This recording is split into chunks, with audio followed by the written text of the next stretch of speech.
If you're experiencing controller drift in PUB, it can significantly affect your gameplay. Follow these steps to quickly fix the issue.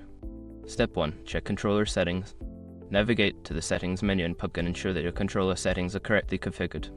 Look for any sensitivity settings that may need adjustment. Step 2. Clean the controller. Dust and debris can cause drift. Use a soft cloth and compressed air to clean around the analog sticks and buttons to ensure they are free from obstruction. Step 3. Calibrate the controller. Many consoles and PCs allow you to calibrate your controller.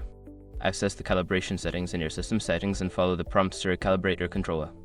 Step 4. Update controller firmware. Check if there are any firmware updates available for your controller.